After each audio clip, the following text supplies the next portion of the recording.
4:30, and there's a lot to get through tonight. So thank you all for coming. This is definitely the best attended one of these events we've had this series. So thank you for coming. That's great. We love seeing a full house. So tonight we have Brenda Hill.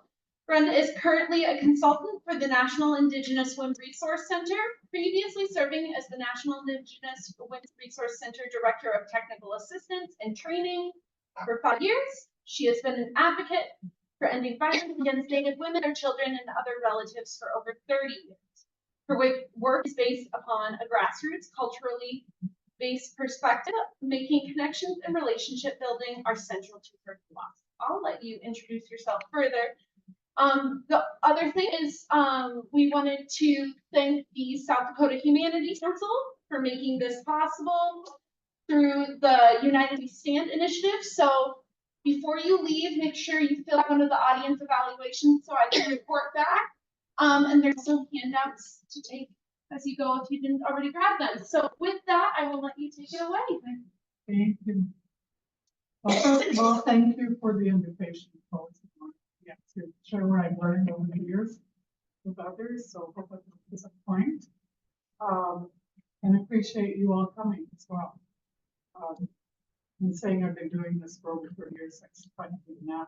Driving up here, it's like 35 years. When I first started, if I had 3 or 4 people in the room, it was a good night, you know, or a good presentation. So things have changed. It's kind of proof, I think, that. So appreciate that as well. The other things I think that are probably important about me that I like to share is I'm Siksika or Lakpi, but I've lived in South Dakota for, I don't know, I didn't do that math, about 40 years, something like that. So that's why I also come from a cultural perspective, my life experience that way is the way in the world. I also self-identify as a woman. This is how I say it in presentations. I'm a woman who's been in relationships with men who chose to matter. Okay. So other people say there's violence. So other language. So that was some motivation to doing the work. And I think the day that I recognized around my community, after I went through what I went through, I realized there were a lot of other women that were trying totally to survive violence in their homes with their in my apartment as well. And there was the reaction I got at that time from law enforcement, honestly, I'm not sure it's changed too much, is not good. That's another story, a different workshop. But those kinds of realizations, you know, plus I think just the way I was raised, that when you see something wrong, you stand up and deal with it, confront it some kind of. That's our responsibility to each other as relatives. So I've been really blessed over the years. I think working with other women, there were a few men, very few men. There were men also that I would say were battered that I got to work with, and they were all my teachers. They still keep me going. And I think about them, keep me focused on what's important. It's easy to get lost in the weeds. So I want to always acknowledge that. Some of them are not hearing it. They're on the other side. I want to ask you, how many of you came to Lisa Heft's presentation? Or have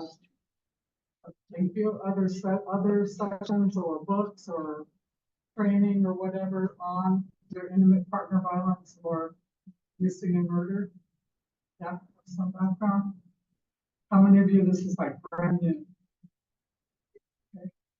So thanks for being here. A lot of people don't want to look. Thanks for the person.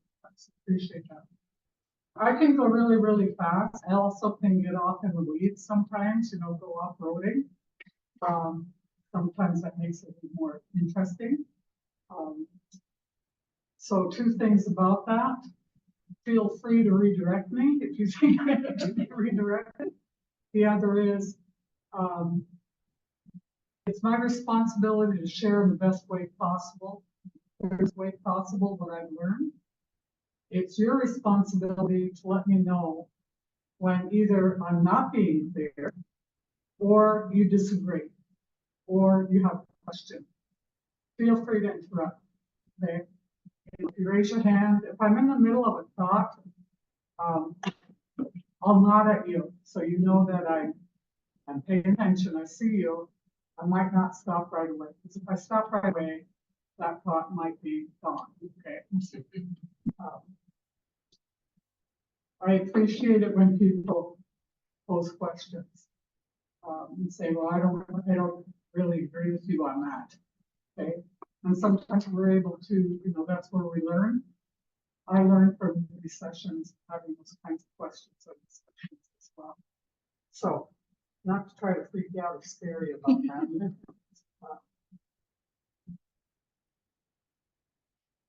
And this is the organization I work for and for currently. They're actually based out of Langdon, Montana, Cheyenne Reservation, and the staff that they have is spread out throughout the country, quite representation from Indigenous people from different regions. So it's vast differences, a lot of commonalities as well. Okay, so I was asked to speak about, they like to say MMIW. And I told a friend, I don't know if it's because I'm just turning into an old crabby lady or what. Maxine, that routine. But I have a problem with acronyms, the MIW. They're like, well, I think that has to do with social media, have to do things that sound bites and, that, title is too long. It won't fit well. Well, it needs to say what I mean. So this first slide is about really looking at what does it mean when we say missing and murdered Indigenous women.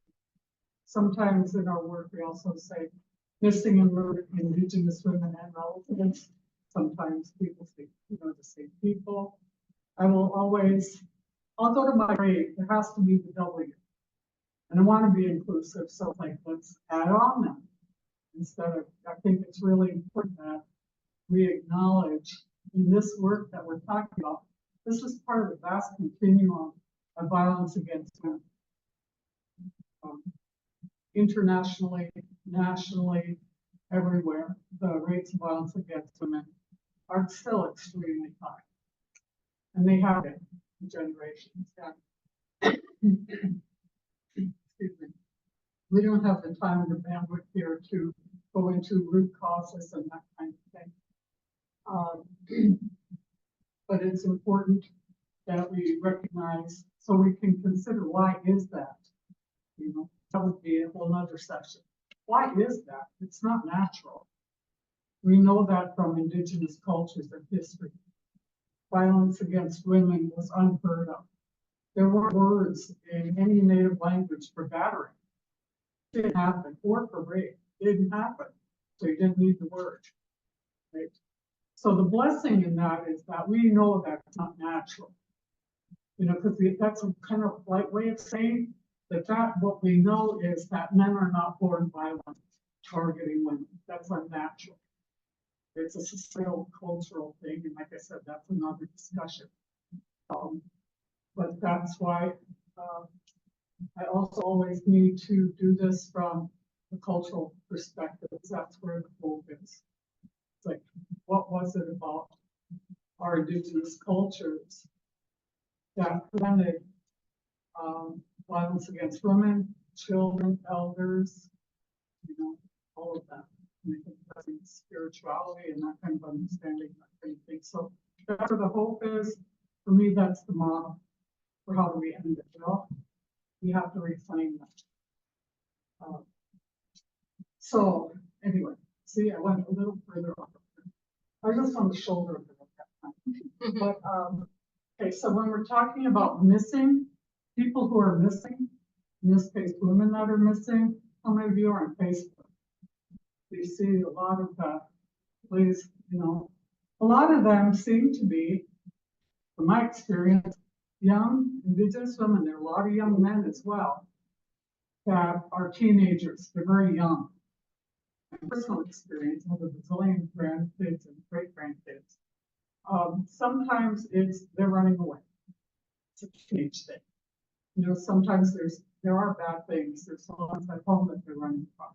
There's a whole bunch of possibilities there, right? The scary part is, because kids can, you know, the harmless kid, and they're arguing, they decide they're just going to take off. Teenagers' brains are not fully developed, so they don't realize that in doing that, they put themselves at such risk, right? For being raped, for being trafficked, you know, when you're on the run, when you're homeless, that's another real at-risk population. That thing's happen because you're kind of seen as invisible. I had one kid that he was 16, ran away.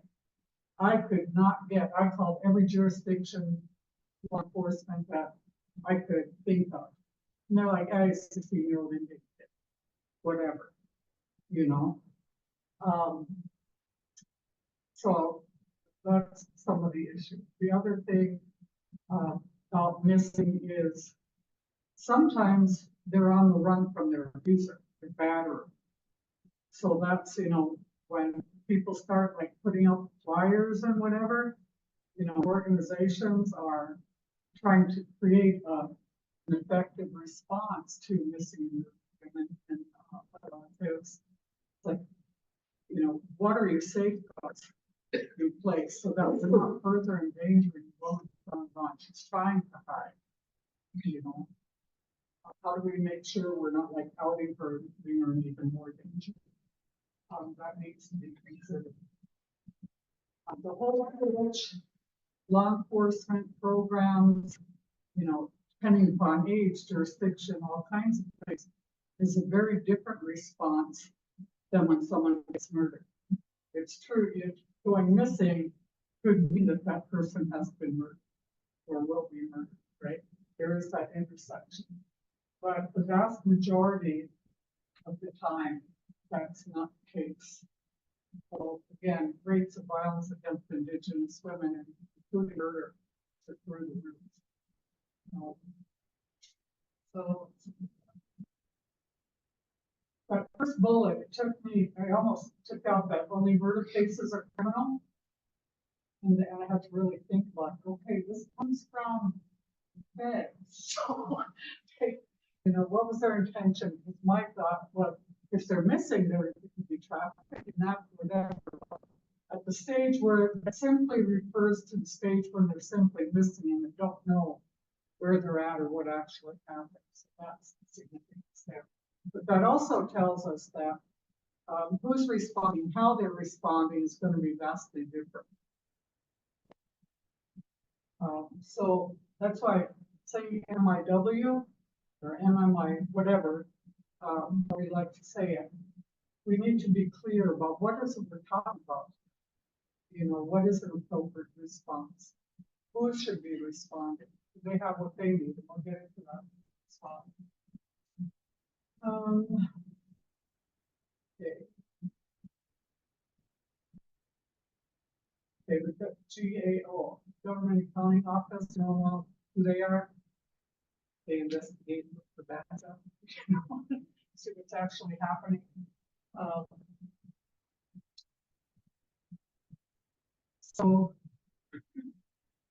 I can't give you, and even though we've been talking about MMIW work for years now, and there's federal legislation, Savannah Act, not Bill Act, those things still kind of in process. They're not fully established being implemented. But what this is about telling me that, okay, we know we need federal databases for the purpose of knowing better, more clearly what exactly is going on.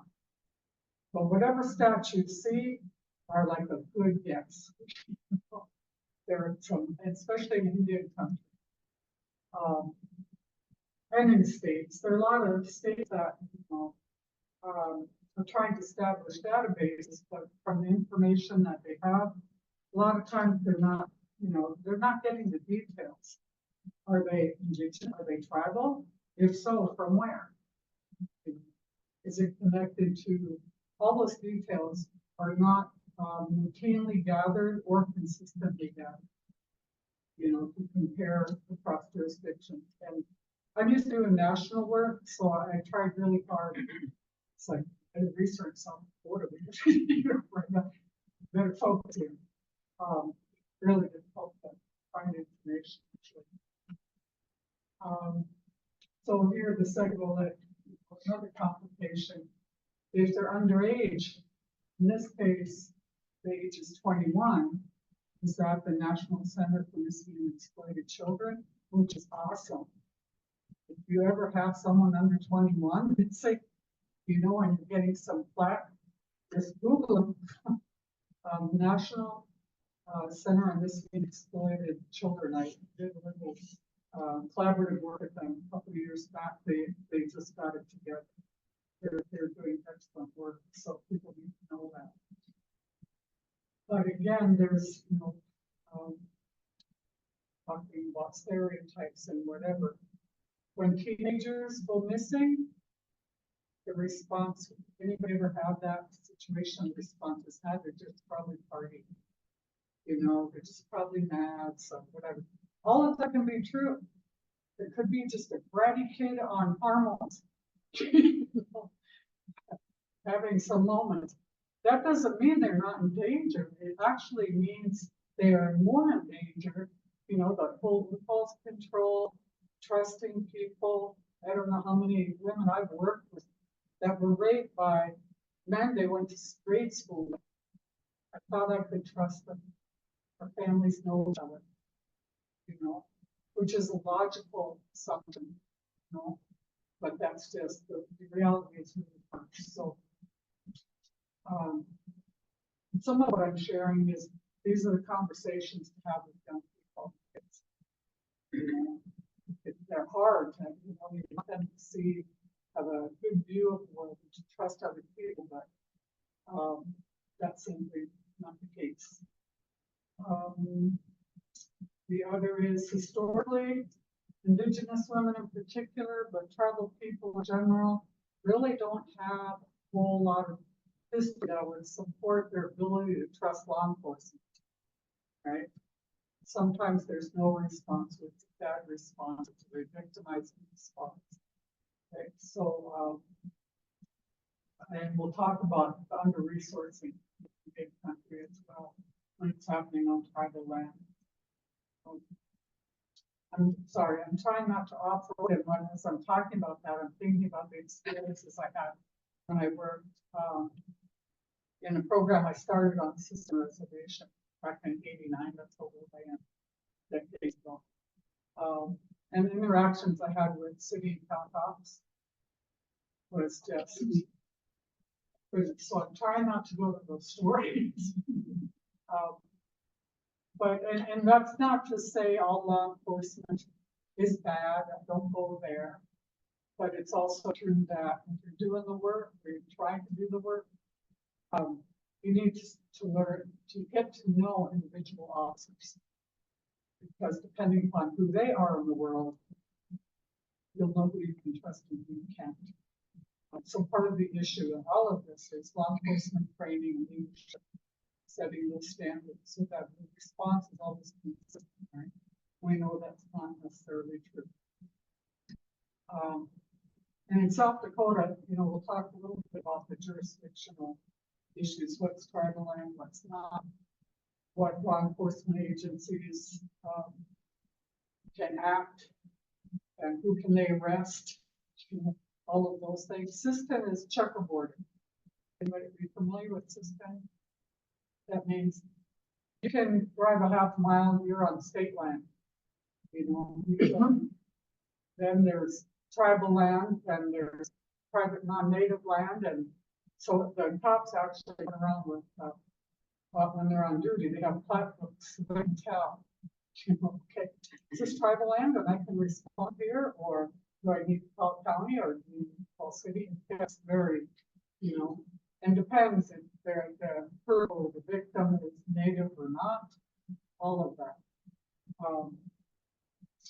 You know, and that doesn't even then really address what is this officer's feeling about women and domestic violence. What is it about Native women? You know, hate to say it, but law enforcement stats for batterers is higher than the norm. Makes sense? Again, another story. Again, not to say all law enforcement officers. I've met some of the best human beings that men that became cops because their dads were batterers. You know, they dedicated themselves to helping women. You know, and that was those men that I met. They're like my heroes because they were doing it before it was like cool. Before there was the violence against women, it was their characters. So I couldn't understand.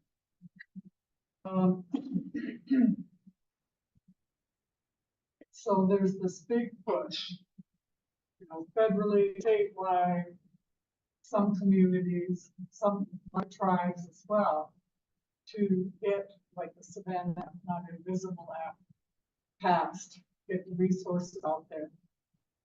That's not my area of federal legislation. I don't have the patience for it, honestly. But that needs to be done. Although I get frustrated with numbers and stats. Because I'm like, okay, what kind of violence are you talking about? If you're saying domestic violence, do you mean domestic violence, which is defined as includes all relatives? Or are you talking about intimate partner violence or battery? And what are the key questions and who are you asking and that kind of stuff? Because it's bad, but I know the stats aren't accurate. I think it's worse than the stats reflecting that. So anyway, being a bold woman, doing this advocacy for a long time, we've always known that there's issues from women going missing, women being murdered. That's always been part of our work. And then there was this shift, and it's not that thing. There's tension on this now. What I think is difficult and I don't know, kind of like give a little caution around that, because why are we waiting? Why are we waiting for people to go missing or get murdered before we start counting? And saying for decades, right? Decades and decades. Women in general in the United States and worldwide are in danger, right? 1.4 is the national stat for women. 1.4 sometimes multiple. Think of, COVID was horrific, right? It wasn't 1 in 4. So we had that kind of response, needed necessary response. I'm not going down COVID.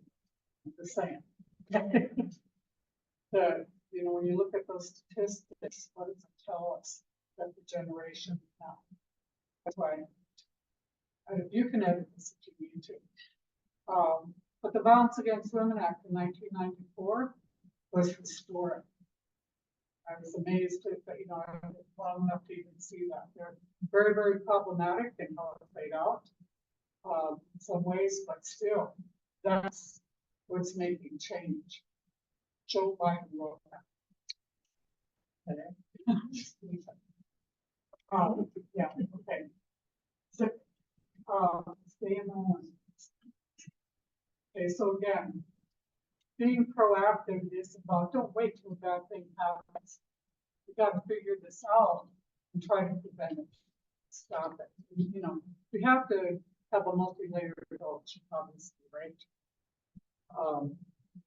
If we're going to create, if you all agree that violence against women by men in particular is not natural, then a lot of our work then is, how is that? How do we learn what the beliefs, values, practices were that stopped it from happening?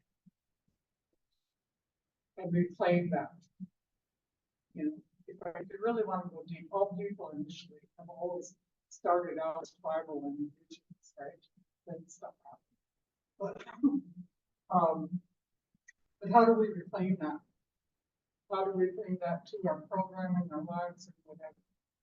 You know, that's what's going to stop. In the meantime, people are getting hurt. So you have to do but unless we create that proactive social change work, unless we do that, we're always going to be responding, right? We're always going to need shelters, crisis lines, and whatever. And that was one of my fears of federal funding and whatever, that people are going to think, okay, we got federal funding in the shelter, solved. You know, no. The goal is to be that there's no need for those shelters, right? But that also brings back that question about what's natural and unnatural. Because I've worked with women because of their life experience, watching TV, listening to music, reading the newspapers, what's happening in their families. Their conclusion was, and I've heard more than one woman, other advocates, it's like, yeah, that's really common. They came to believe that all men were violent. It was a matter of degree. Worked with women one woman whose own mother said, just be glad he works, doesn't mean part of him more often. We have to be with him. You know, so you can, that's a lot to unpack, right? But unless you have hope, unless you can create that vision for nonviolent communities, where respect, compassion, and generosity are the norm, then we'll accept, we've normalized violence. And it's, you know, like accepting it very harshly. Their minds just reality. You know, then it's kind of like game over. So I like to try to be optimistic. So why is it? Why in particular are Indigenous women, tribal women, going missing? As it says, the urban Native women is nothing new.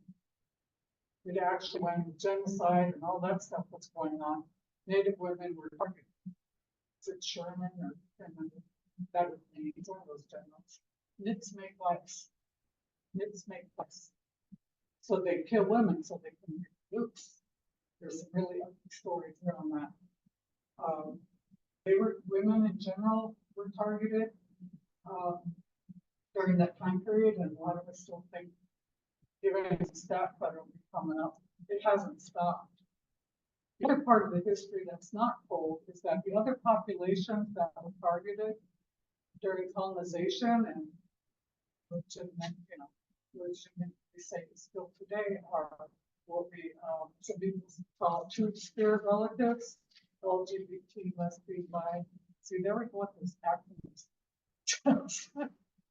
Lesbian, bisexual, transgender, queer, plus relatives, those populations.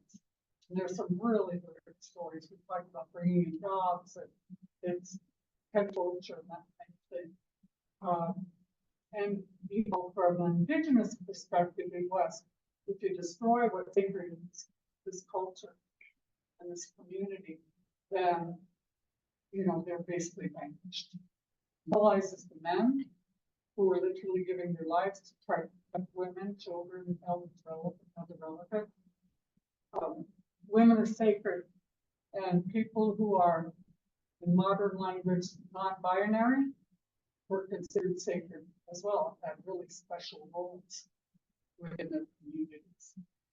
And within ceremonies and other practices, they care work, very sort of tribal movement, but let's see. Okay, so that okay, so here's the ugly stats. Like I said, I think these probably are low. But you know, to kind of summarize, Indigenous women are the most battered, raped, murdered, stalked that are on the front. There is a group of women in the United States compared to every group.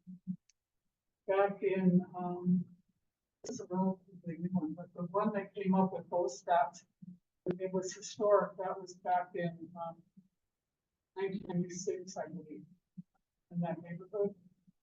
Because before that study, when they were studying, there would be white, black, and other. So, and the other could be East Indians, it could be, you know, you can imagine, just Asian, Pacific Islanders came under the other. So that's kind of progress socially as well to recognize some distinctions made.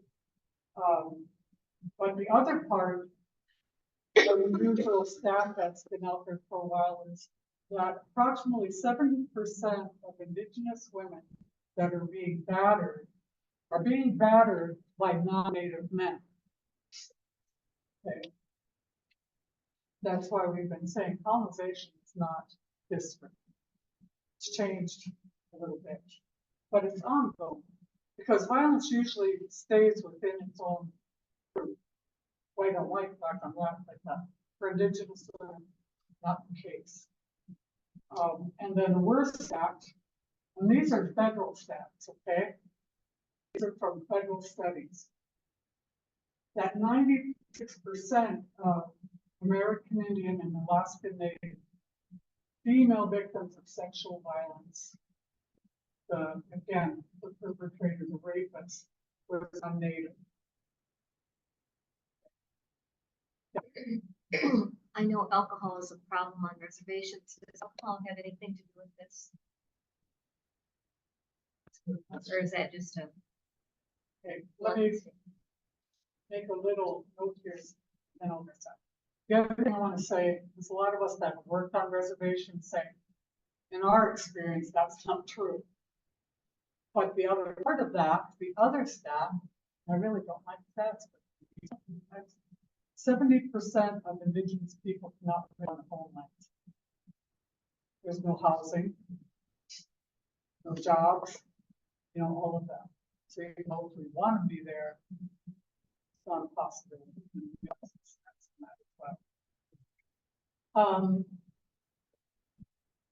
Okay, so let me answer a question then. Yes, still to this day, alcohol and other drug rates within Indigenous communities are still very high. Although we also have, what's interesting about Indian countries, who have some of the highest rates of alcoholism, but we also have the highest rate of people in recovery, or people who are abstinent. They don't talk about that too much. The connection to the violence is people will blame the victim if she's drunk or high. Okay. And it's like, if you live in a community and a culture that prioritizes respect and compassion, and I've said this in the workshops, that women or, you know, I mean, why would you do that? Who got drunk really high, kind of blank, got naked and was running down the street screaming, I want it, you know what it is. What would be a compassionate response to that? It'd be like, your guy, you look away, you get the aunties or the grandmas or, you know, some woman, you know, and make sure there's no other man that's going to harm her. You get her, you don't take advantage of it. So I think to bring that, I mean, it's a good question.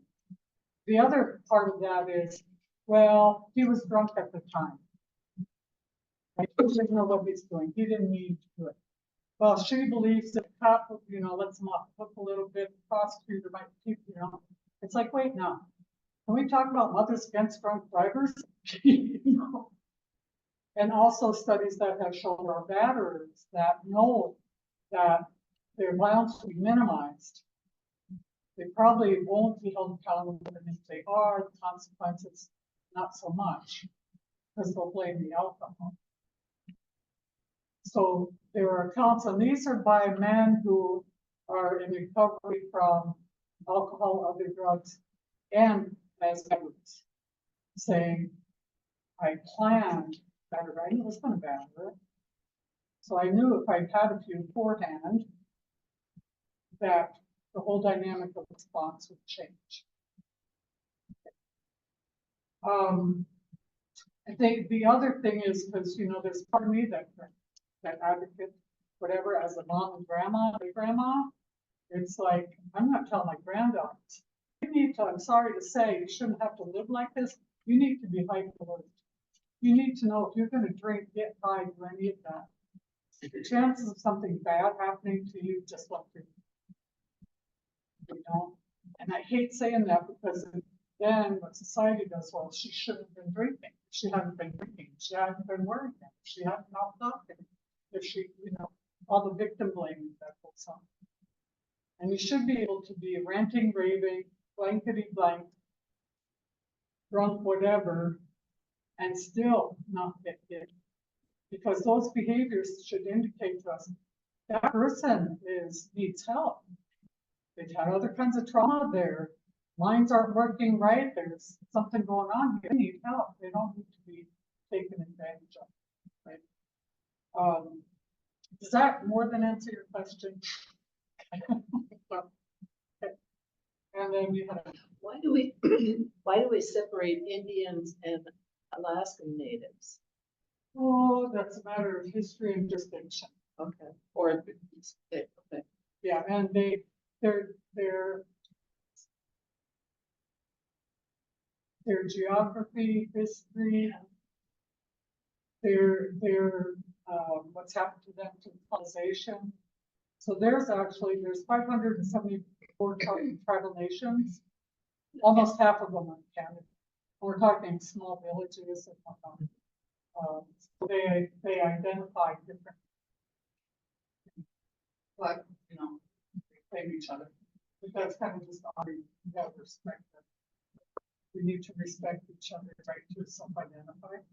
But it is, they have corporations. It's not like reservations here. South Dakota used to federal reservations or other states that have called PL 280 for the trying to terminate tribes and all of that. The feds give off their responsibilities and gave to the states. This is really not known, but what that does is it's an attempt to demolish tribal sovereignty. Sovereignty is the right of nations to govern themselves. So South Dakota, all the tribes have a government relationship with the federal government. You know, France, you know, they had a relation, as you know, name any European country, has a government relationship with the United States as autonomous sovereign nations, right? France or pick a country is not going to have a government relationship with South Dakota. Doesn't make sense. Okay, so again, part of that history, but those are important points to put all of this in context. And okay, I don't, you might be covering it later on. With regard to intimate partner, when I once had a job collecting data for a professor on spouse abuse, and it seemed to me that there was spouse abuse a lot of times because you have people from two different cultures, and as a result, they have a different expectation in that marital relationship than what their partner has. And I'm wondering on that 55% thing, if those intimate partners are a different race than Native American. well, a lot of them are national. These are national statistics. But it has more to do with misogyny, okay, than anything else. That flows through American culture and other cultures, not traditionally in indigenous cultures, just the opposite. That's another word. But if you raise men, as well as women to accept, a false reality that men are superior to women and children are property of men, that they're basically objects. And if you know, they're your property, you're your daughter and you can do whatever, and you transfer ownership to the husband. You know, if she's your property, you can do whatever you want with the property. And that's very literal. I mean, that thinking is still out there. It was kind of like in law, you know. I mean, one of the Carolinas, I think they took it off the books. You can't beat your wife on Sunday. What's that tell you? My impression of Native women is that they were either equal to or superior to the men, depending on which tribe you're talking about. And if they married a white male who had our colonial attitude, that white male would expect that woman to behave like a white woman, and that Indian woman would expect that white male to behave like an Indian man, and that would be the result. That would result in that violence. This is a longer conversation. But I would ask you to think about why would there be an expectation that white women are okay with it or put up with it. You know, it really has to do with misogyny. Has no color. It's all gender, right? So yeah, have to think about that.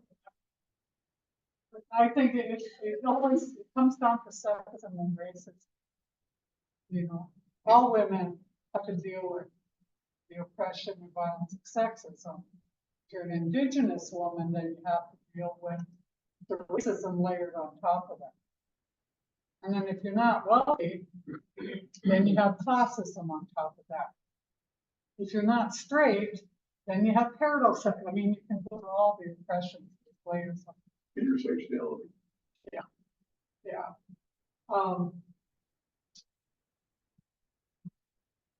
And then again, it's not natural. We can undo this. But here, and I'll do that. I gotta keep moving here. Feel like I need to meet expectations. But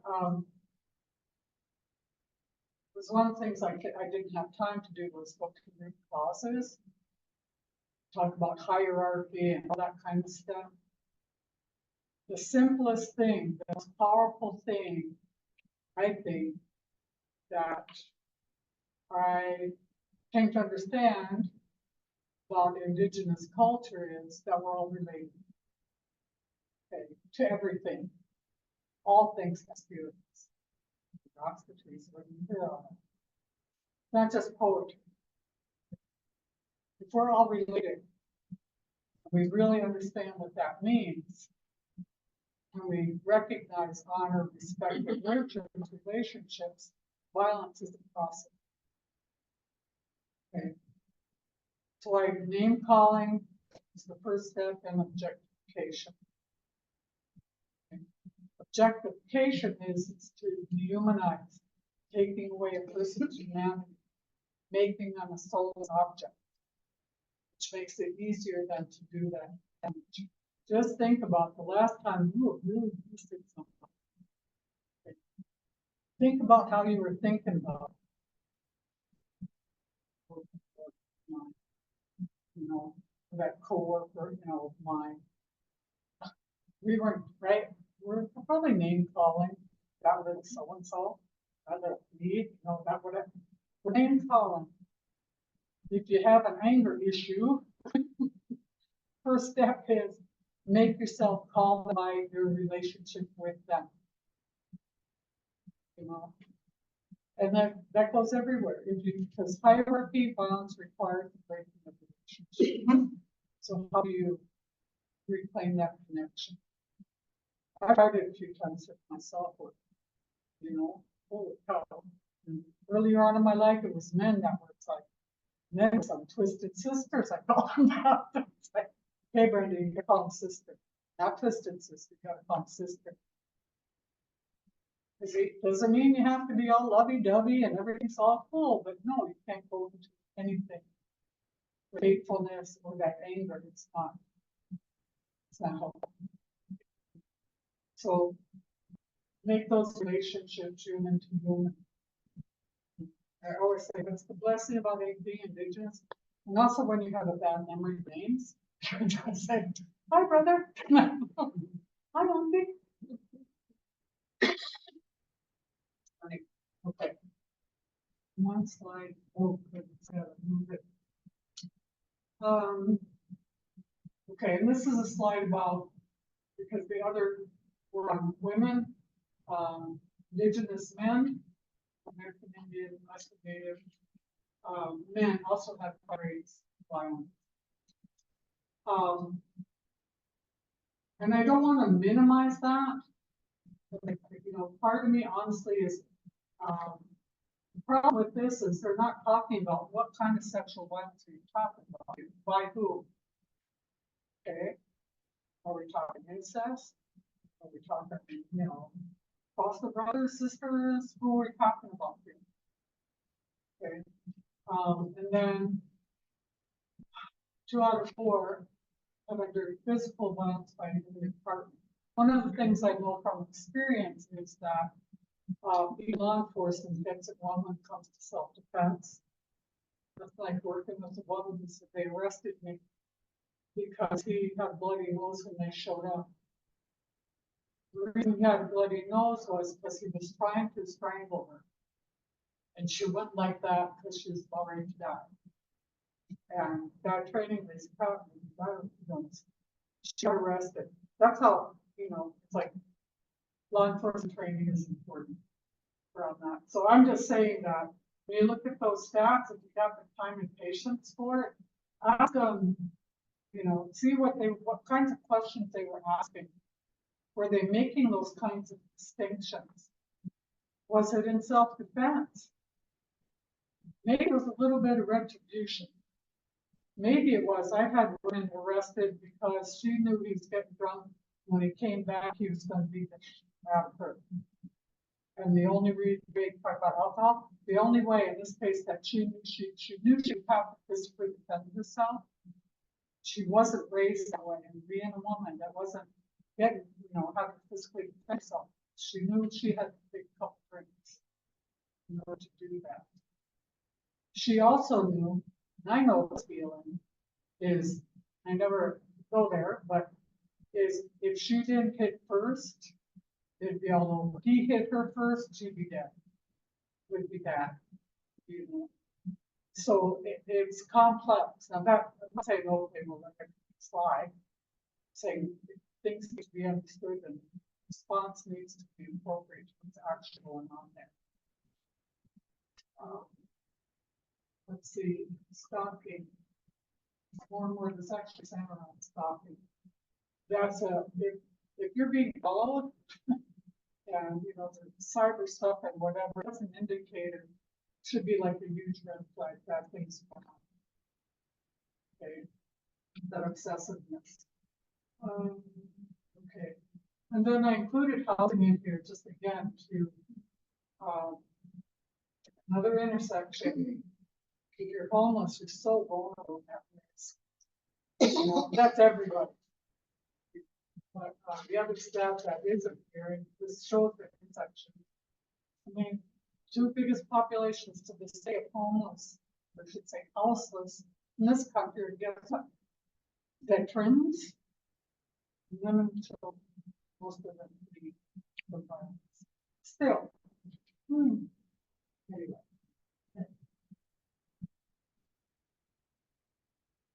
Okay, and this one again, I question the stats. I'll own my bias because of my experience as an advocate and working with other advocates. And also having worked with the men in veterans education programs and say things like, you know, well, if I have to sit in this class because you say I'm abusive and emotionally abusive, and she should have to too. Honest to God, this is his example. She came home from work. He was working. She was supporting him. And she told him she's going to go bowling with her girlfriends. that evening. And I tried to shorten it up. What it came down to was that he told her he didn't want her to go, and he literally went, she went in. And in his mind, that was emotional abuse, that she did that. Okay. So it's like, who's asking the questions? How are they being asked? It's not helpful. You know, I dealt with that situation. It's not helpful for him as a human being that people accept that kind of perspective and, you know, rationalization, justification, as well as fruit. So, but again, what this is about in my mind is the degree and intensity of violence. I'm not saying don't ignore men or being victimized, being battered. It does happen. It's fairly rare, but it happens. And there needs to be an appropriate response there. It's not acceptable for anybody. And some stats for non-binary relatives. It's interesting that gay men's stats are lower than straight men's stats. I think says something about their relationships. They're still working on how to do the research and get the statistics. People are just barely paying attention, but this still indicates, you know, high rates. If you want to compare to Indigenous rates. Okay, I just completed a special collection for NIWRT, which is on the website as of today, on the intersections of intimate partner violence, traumatic brain injury, neurobiological trauma, substance use, health issues, if you want to go quite deep. So part of that was finding out way more than, you know, what I knew about strangulation. This has got to be out in the world. Okay? Another whole response. If you're working with someone, if it's you, or if it's a relative or a friend, and that she's with somebody that has attempted to strangle her, it's like every red flag needs to go off. Okay, 750 times more likely to be murdered. Okay, that's humongous. And Dale Stratt, her name is on there, and Casey Gwynn. I don't think I put the resources in there, but if you want to know more about this, we also work in terms of training, making sure that even doctors don't know. You can die from attempted strangulation and there will be no marks, and you can die days later. And there's connections to multiple attempted strangulations leading to dementia later in life, other kinds of brain damage. You know, they're like choking games and all that. It's like everybody needs to know. 3 to 5 seconds, you can be doing brain damage. You don't even have to lose consciousness. If you lose consciousness, you do brain damage. You know, so it's like I don't know, and like I don't that. Basically, their work is so good. I don't know why there's not like big posters. Can you go back to the previous slide I missed one? This one? Yeah, thank you. Let's see. Okay, go forward. Go back again. Oh, no. What? Oh, I think you can download them. I can surely send, if you give me your email later, I will surely send the slides to you. Oh, okay. Yep. A really scary study at the bottom. They did a study of 300 strangulations, 299 at the time cases. When were the victims among the perpetrators? Another scary.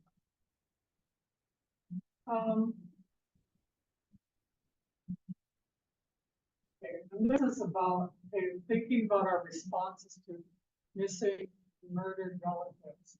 The program, how come tribal law enforcement has been doing more and, you know, historically, since there were treaties, none of which have ever been lived up to. All resources that were committed, supposed to be dedicated to tribes in the treaties, has never ever been fully funded, ever. And so what's sad is in 2019, when the Indian Health Service budget request went in, 5.4 billion, right? But the need is actually 32 billion. I remember years ago, a tornado went through Pine Ridge. And FEMA came in and brought 150 trailers. And it was my mom said, well, that's wonderful. But they're bringing in, you know, homelessness, whatever. Lack of housing, and like there's no secret. I said, well, Mom, and I found this out later, I can't remember if it's down with them, but they finally were able to put together a survey. They actually needed 12,000 houses in order to meet the need at that time. There are people living there with no running water like this still. And so you can go through every the tribal courts. Let's see. BIA, Bureau of Indian Affairs, spending on law enforcement, just under 250 million. Okay. Sounds like a lot, right? Except when you find out that what they need is 1.4 billion.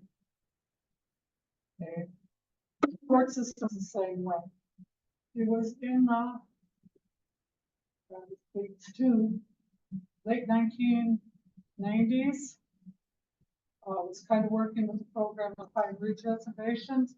One of the things they did as a domestic violence program was buy all that. They had substations because like Pine Ridge is the size of the state. They had law enforcement substations. They bought them fax machines and gave substations and the courts paper because one of the reasons protection orders weren't being served was they had no funding for fax machines. And they literally had no funding for paper. Bring them on. Okay. So now you have all this other stuff. But, and DOJ has like funded the construction of detention facilities, but then they didn't staff them. So they didn't attach funding for staff. So it literally took us to, I think, 34, 40, I think, 40 years before we get a decent jail and facilities.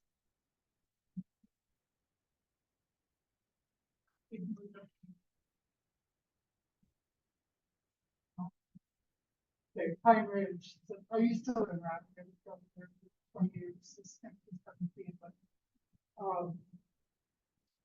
currently the number can vacillate depending upon funding. Currently have 33 officers, again, what they need is 140.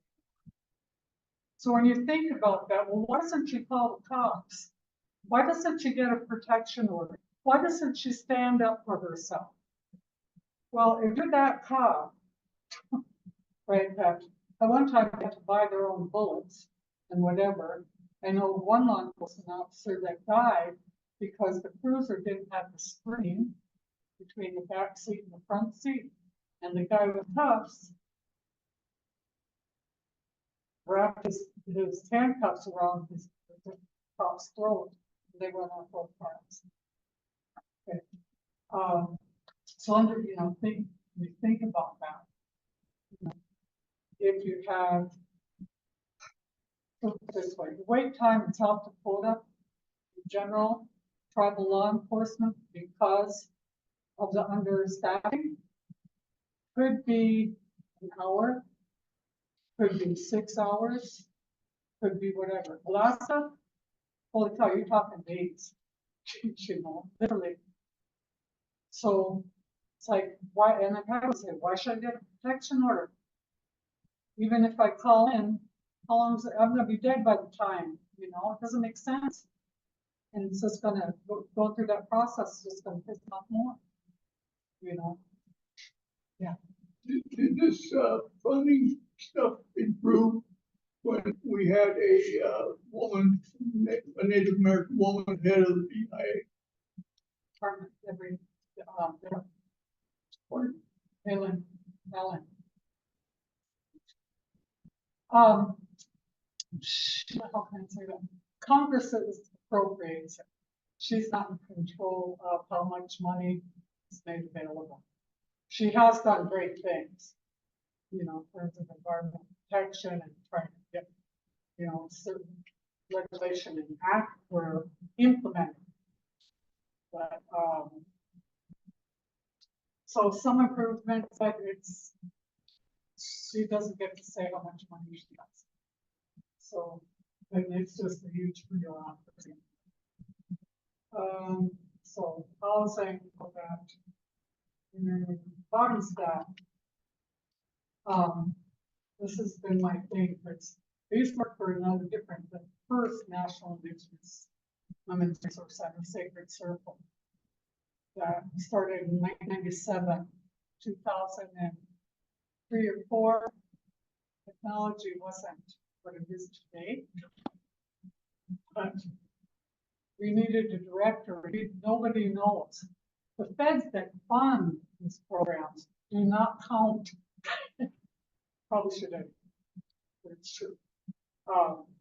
How many? Nobody really knows for sure because it also changed. How many tribes have fully functioning domestic violence programs? And of those, how many of them have shelters? Back in the early 2000s at Sacred Circle, we did that for 6 weeks, talking faxes, telephone calls, all of that. We tried to get as many of the 574 tribes as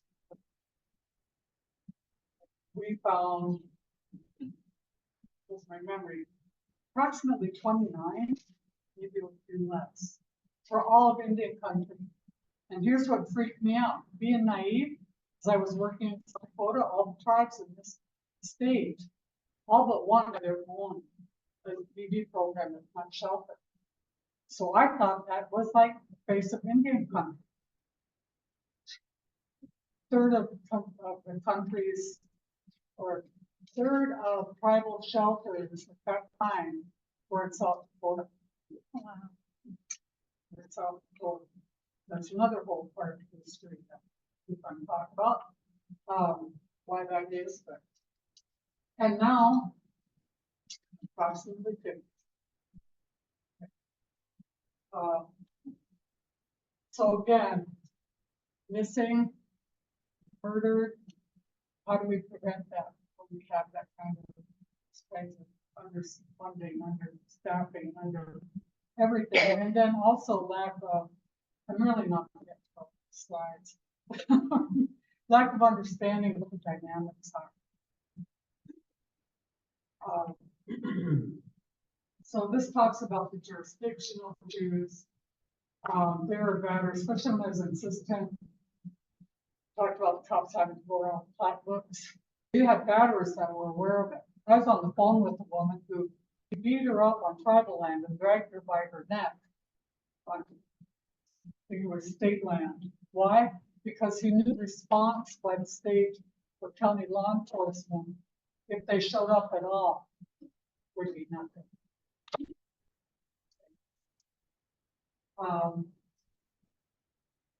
And that's not to say there are places that have done stellar work.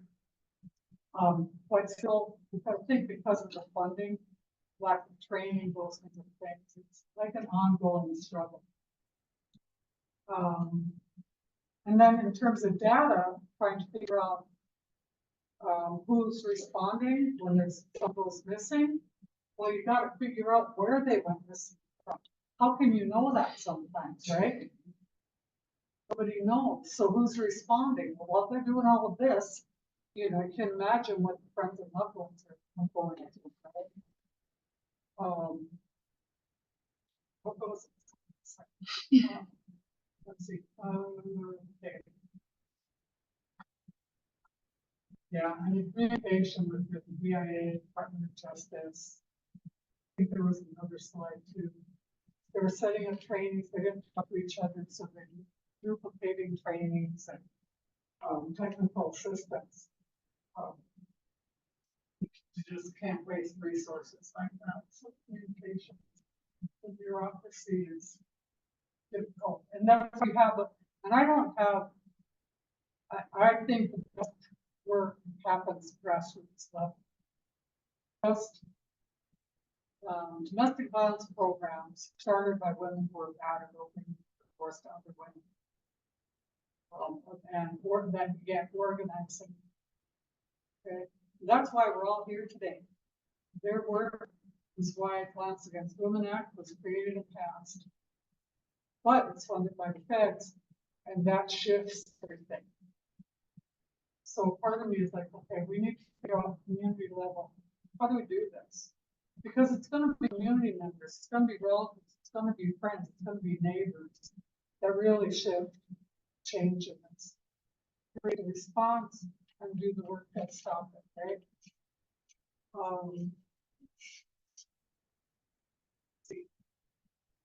So, and you know, doing this kind of work on the national level and whatnot. We're talking lawyers, it's a specialty, the heart has to be, you know, for the long haul. There's never any consequences. And again, I'm sorry that, but this is reality. I feel like I should say something pretty, you know, particularly, it's just, I can't, because we hear that a lot. Why shouldn't she get help? Why shouldn't she reach out? You know, okay, well, let's talk about that. You know, in South Dakota, and again, we don't have time to talk about all the jurisdictional issues, but the feds basically, talk about tribal sovereignty, the feds don't allow tribes to prosecute non-natives. Unless now in VAWA, they do run through all these hoops that are very expensive, they can, but only in very limited ways. But guess what? Max, without that special criminal jurisdiction thing,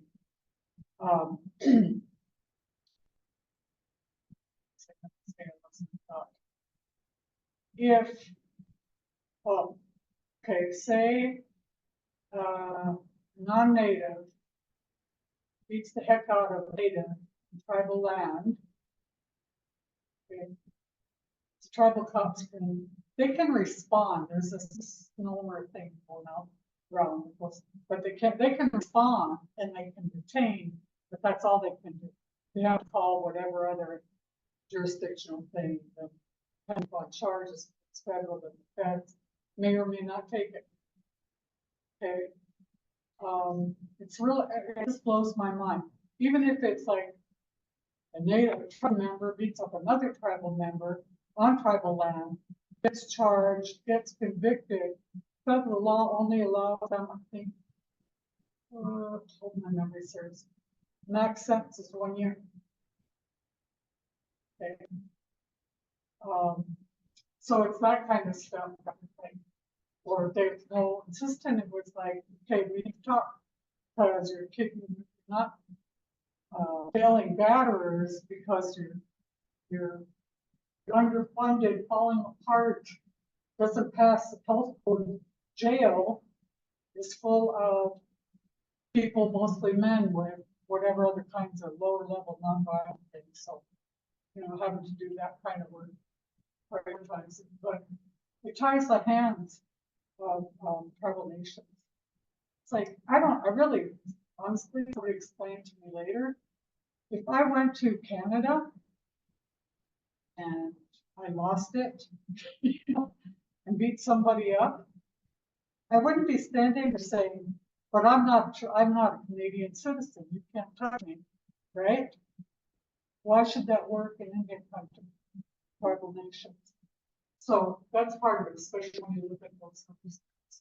So part of this is, and yeah, there are issues around proving things, whatever. But in 2023, you had 470 new cases for these crimes. Of 470, 34 made it to court. Why is that? That's absurd. But I'm saying. They'll say, not lack of evidence. A lot of times they like to say, well, the victim won't testify, you know. And there are other places that they really get, it's like other states that are like on it. That say, well, you know, the victims don't testify in murder cases, where you still figure out how to prosecute, you know. There's a lot. One of my daughter just went through, I mix up stories because there's so many of them, a rape case. I'm trying to remember how, so I can say it. But comes down to the jury was unaware. They're not educated about trauma, about, you know, what happens when someone is raped, you know, what rapists do to cover and hide and excuse, you know, which is an issue of educating the judge, certainly the prosecutor, but also community members. You know, a woman who, this guy violated protection order a bazillion times. He violated again, she threw the phone at him, then hit him, they let him off. He's still stalking them, making them, you know, it's like, other women are watching that, it's like, do you want me to get a protection order? You want me to trust the system? You know, or, you know, can beat the hell out of a woman. She can do what everybody says is the right thing, call law enforcement, testify, do all of that. But what are the consequences he'll get? If he doesn't, if the consequences are fairly severe and include long-term probation, intense probation, and batter's re-education, that will give him a chance at shaming himself, you know. It's like 5-10 days, he's just doing and plotting. She doesn't know that. Everybody knows that. Just piss him off. Well, and again, it was still after all these decades, it's like, well, the cops show up and she acts the opposite. Well, first of all, reality check, that rarely happens. When it does, it's she's thinking what she knows is, he's going to get out.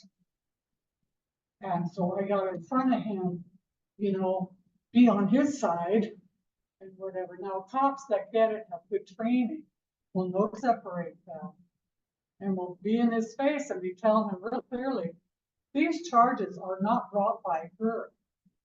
What you have done is so horrendous. It's an offense against the entire community and state or whoever. And that's who's charging you. It has nothing to do with her, you know. But it makes sense, right? If I was in that situation, depending on what my batterer was, I'd be like, I love you, honey. I'm so sorry. You know, it shouldn't happen. I won't testify. Because People they'll come get after mad at her her. again. Yeah, they'll come after her again. And if she does, the harsh statistic is that of all women, studies are done that have been murdered by their batterers, the vast majority of them did have protection orders in place. The vast majority of women killed by their batterers in this country still are murdered while they are leaving or after they have left.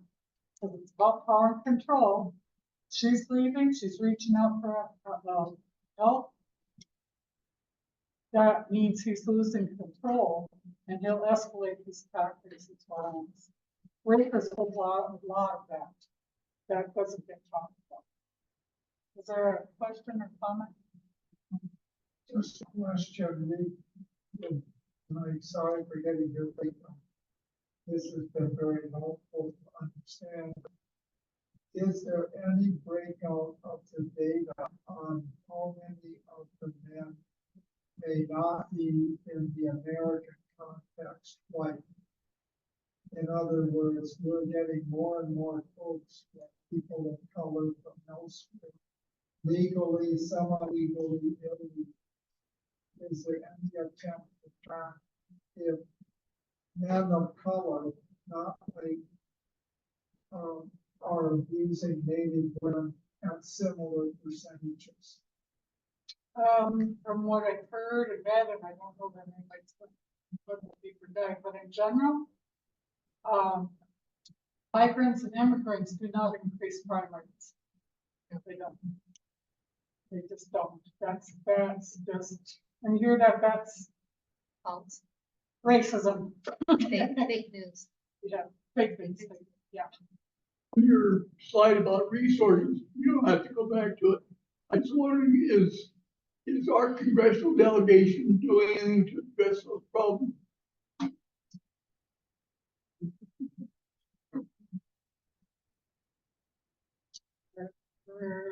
They're not focused on it, shall we say.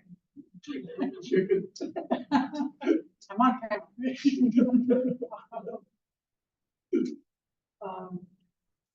Well, you know, this might be an indicator.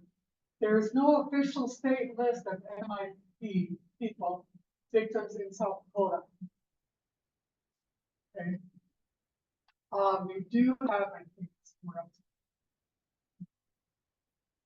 Okay, the missing persons clearinghouse, I think I have this right, is funded by nonprofit, not the state. Okay.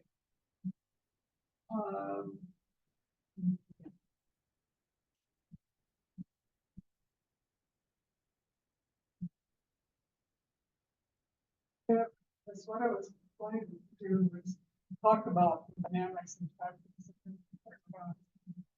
Okay, 7:30, it's 2 hours, right? Okay. No. Yeah. Any questions so far? What I want to, more questions or comments, whatever. So what I'm going to do next is look more in depth into what we now call imminent partner violence. Back in the day, and it's still doing, it's called battering. Okay. And you know, there is no like battery law, partner violence law per se. It's not what you get arrested for. You get arrested for, and it can make sense, like assault, intent, there's like a zillion laws, and then they like attach DV to it, which could have something to do then with more intense consequences, third strike by the federal laws, those kinds of things. Anyway. So I just want to be clear, domestic violence, by definition, will be violence between any relatives. Okay, siblings get into it, could be elder abuse, any of that. And it could be an incident, or there could be a pattern, which people should be, powers that we need to investigate, train to look at, so there's a appropriate response. And it stands out because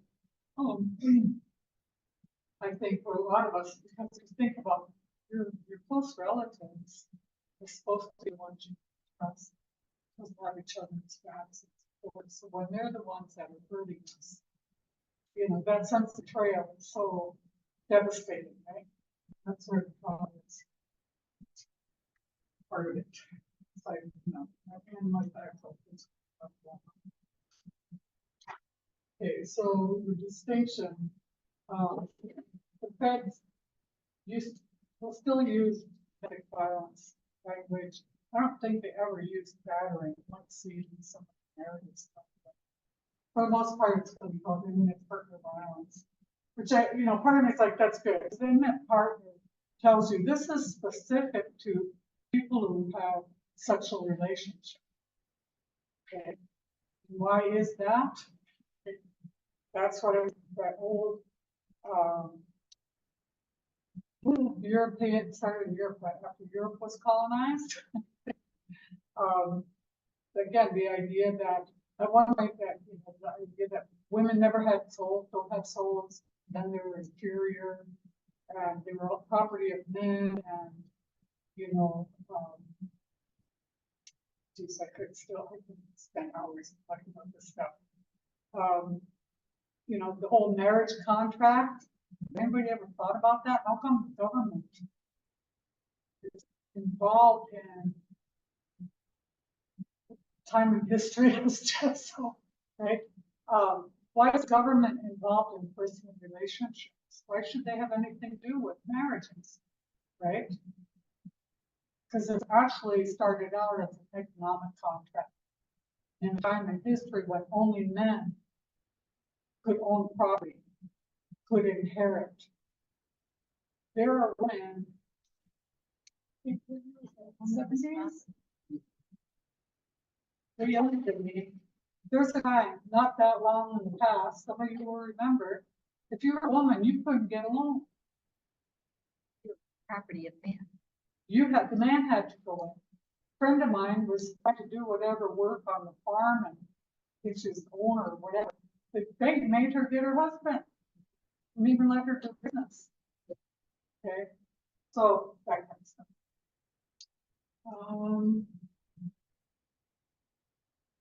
So basically that older ownership, male employment, that kind of stuff that was legally given, counts for that.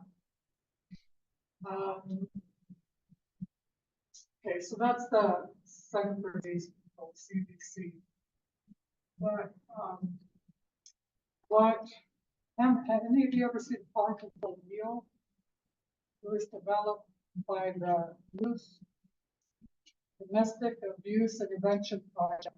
Ellen Pence is passed on, but if you want to see some big stuff, Google Ellen Pence, watch videos. They actually developed farm control wheel and identified tactics, having interviewed who are the experts, women who are battered, and if there were, if there were men that were battered, and batterers. Okay, so it's like they're the experts. They're talking about their experiences of behavior. And they put it in a circle.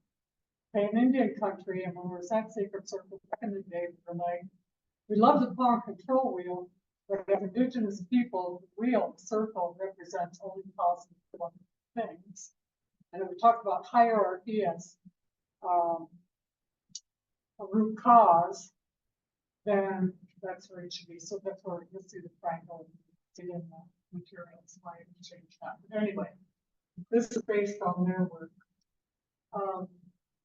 Okay, it's institutionalized, it's systemic, it's overlapping, it's continuous, 24/7, 365. There are no breaks. Includes all, physical and sexual violence, but also a number of violent tactics. And the whole point of it is about harm control. For decades, if people say, well, why do men batter? Well, they can. We weren't trying to be facetious about it. It really was. With that battery, again, I'm not saying all men batter. It's about power control over an intimate partner. That's the other crazy maker. If you've been battered, I've had friends work with them. Her husband,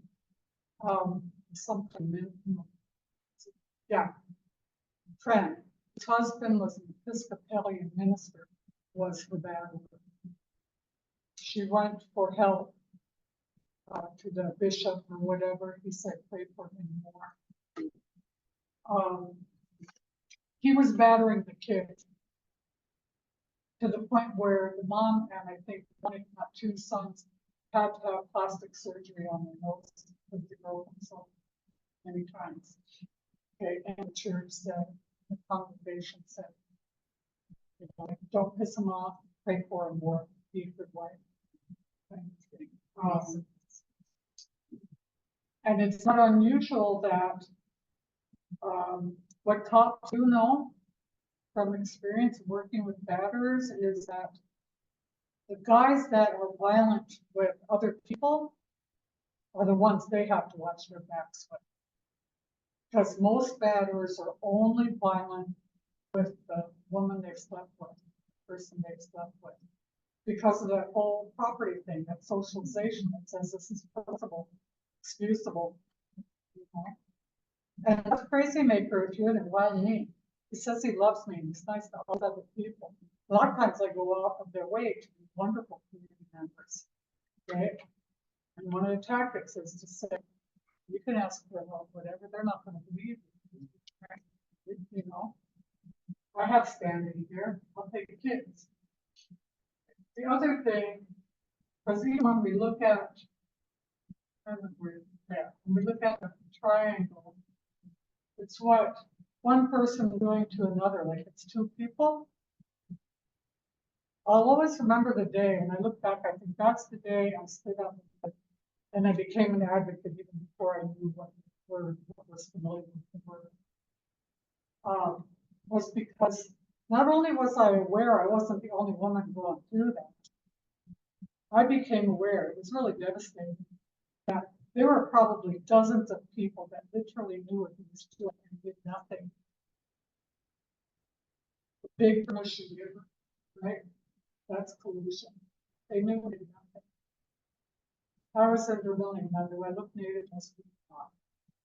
In Vermilion, was being battered at one point, and it was kind of interesting. 10, 15 years later, I was on one reservation I was asked to do, so I used to do chemical dependency training, and the guy that asked me there in the program said, I knew you back in Vermilion, you were so-and-so, huh?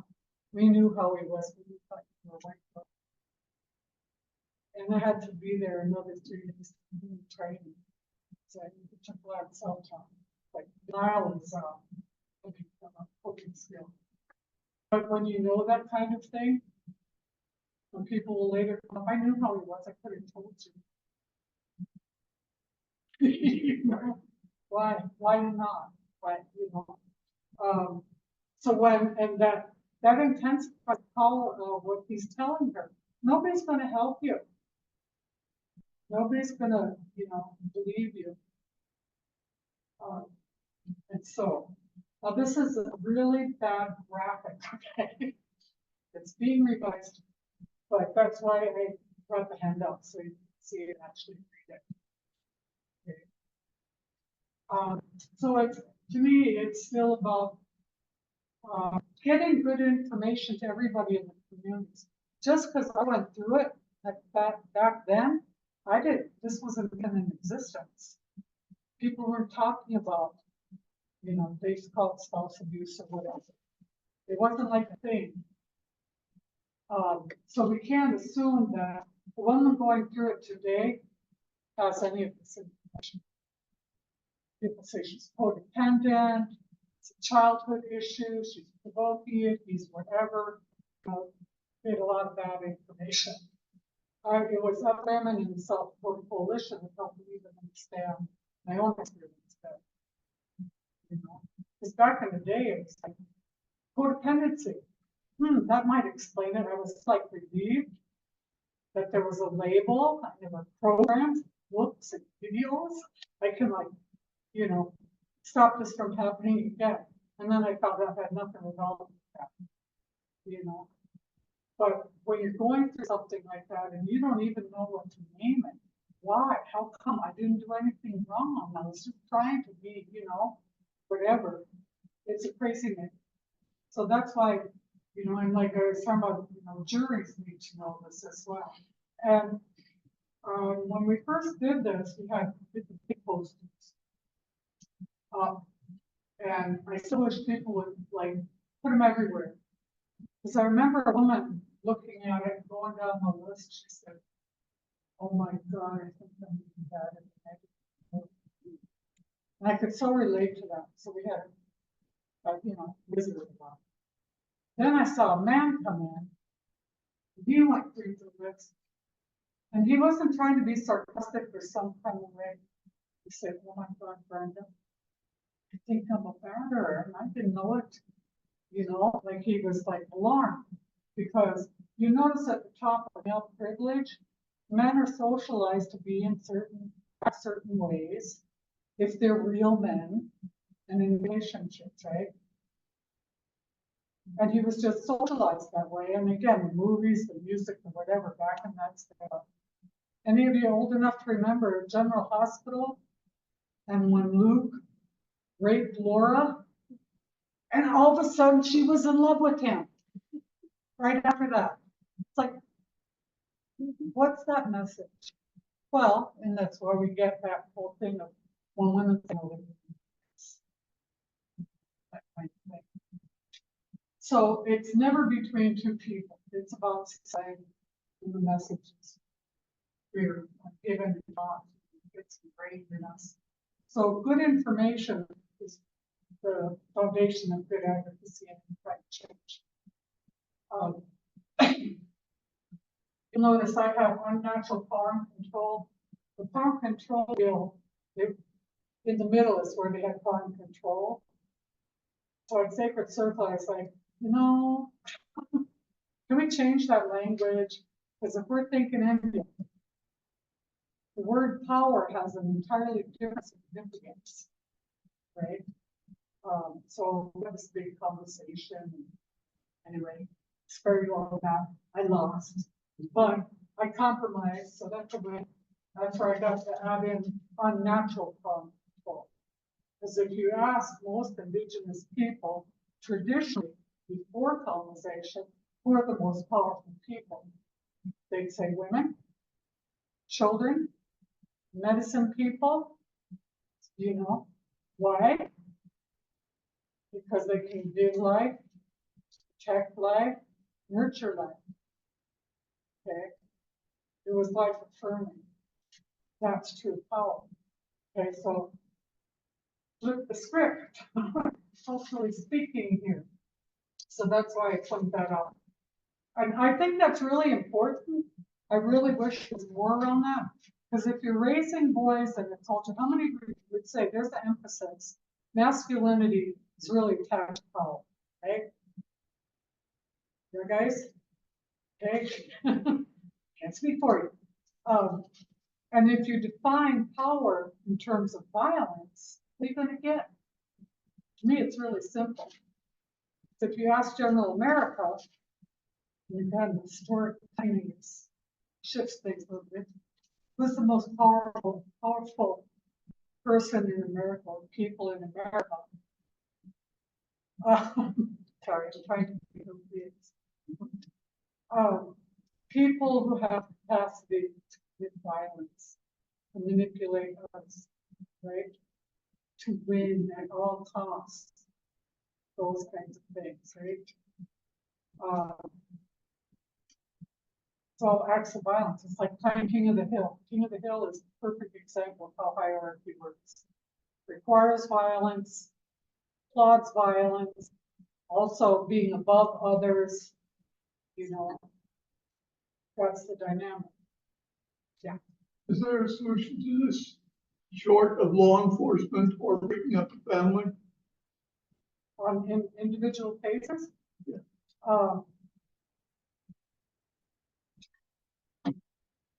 You're asking me if there's a couple where there's a batterer. The chances of them, like, better going to the betters for education and doing all of that, things changes. For having the opportunity to heal, which is, you know, not are very slim if they can make it as a couple. But not having a crystal ball, it's possible. It's extremely rare. Because if you think about it, any of you have like anxiety things or anger, whatever's, you know, and you're trying to deal with it, when it really hits the fan, and it's really something not to go back to your old ways of responding. That's the dynamic in most relationships. It's like the taboos of all are shattered, broken. Those boundaries are gone, and to reestablish them is next to impossible. Although the one man that did awesome work in various education, Alan Russo, awesome guy. I called him an ex-batterer once. He said, "Oh, not ex-batterer, I'm covering batterer." Said it's just like my alcoholism. Every day I have to remind myself and make the commitment, because the pressures of other men and society in general on me to be just respectful to women, use my entitlement and privilege, is always there. It's too easy to go back. And he's with, the woman he battered. So, you know, he made those changes. You know, like I said, it's possible, but it's really very rare. You know, and he'll say that too. Is there something like Alcoholics Anonymous or something? No. That's, okay, again, great. Go with the flow here. Riders for education programs, long-term, like year-long ones, I think are necessary, along with conviction, along with long-term probation, along with, you know, hopefully the development of more support groups. Because it's like, you know, Marlon say, he hangs around more women than men. You know, to try to find support for and understanding what he's going through. There are a few other men in his life that he could trust. They keep each other on a good path, kind of thing.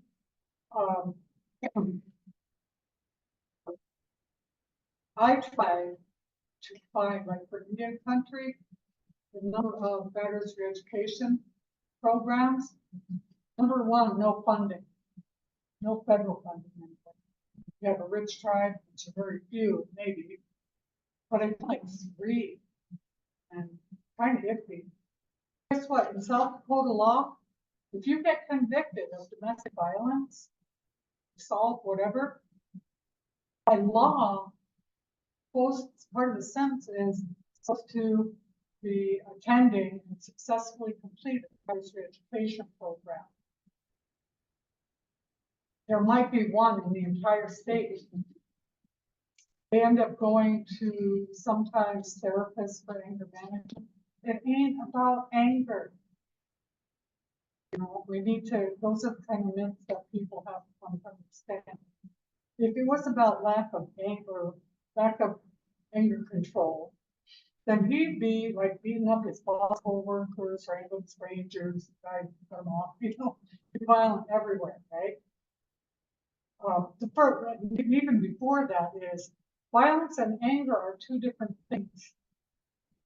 Anger is an emotion. Violence is a behavioral choice. Got to make that distinction first of all. So there's a lot of like bad stuff happening out there or nothing.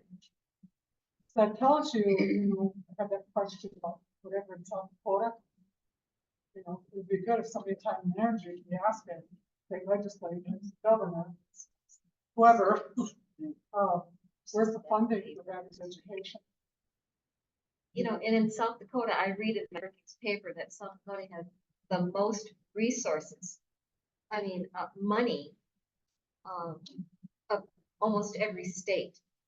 I mean, that's what's put out there. But our teachers are paid low. At the Okay, for domestic violence? No, just Oh. just in funds in the state okay. of South Dakota. Okay, well, yeah, you gotta dig into that and see where they're spending it. For it shifted or things around COVID, it's the money. But I can say when I started on the work, started a program in '89, up until I shifted work, and somewhere in the early 2000s. The state gave $250,000 to all of the programs in the entire state. Split it up.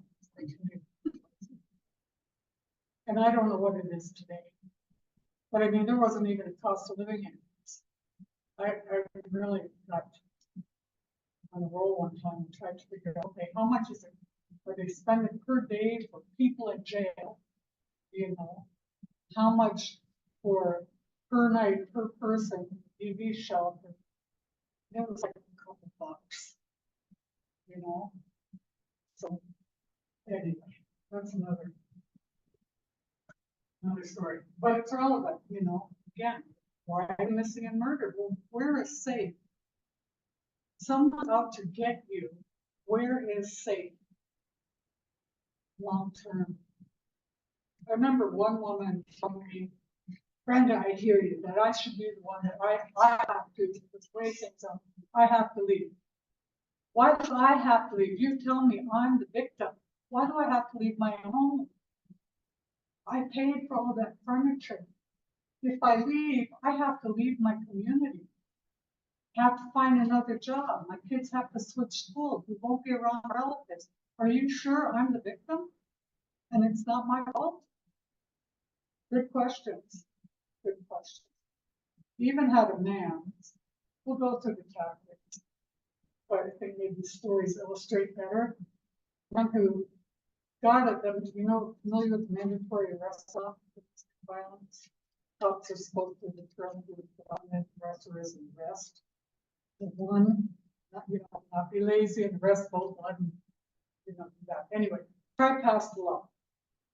24 to 72 hour mandatory hold, which is to allow the survivor, actually the woman, enough time to get safe, to make decisions, to feel any. If you've ever been in a really bad car wreck, 24 to 72 hours enough to get over it. Okay, so this is like a big thing. Wow, we're doing great. Okay. Anyway, so that gets passed. I get a call. I was a director of the program. I called them. So-and-so wants to talk to me. He's really mad. Anyway, long story short, he calls me and he's like, because cops came to his house. It's early on, not a whole lot of training going on. People weren't real familiar with township work. He was asleep. They came in, woke him up, arrested him, held him up.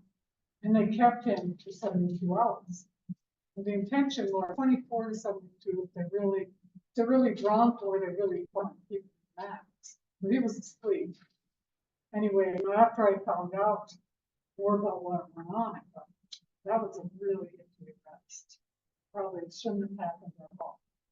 But as he was kind of ranting at me, he was like saying, I did do whatever and she whatever, and their friends and what other stuff. He said, I know this guy so-and-so, he beats his wife up, and he started naming all these men, a lot of names.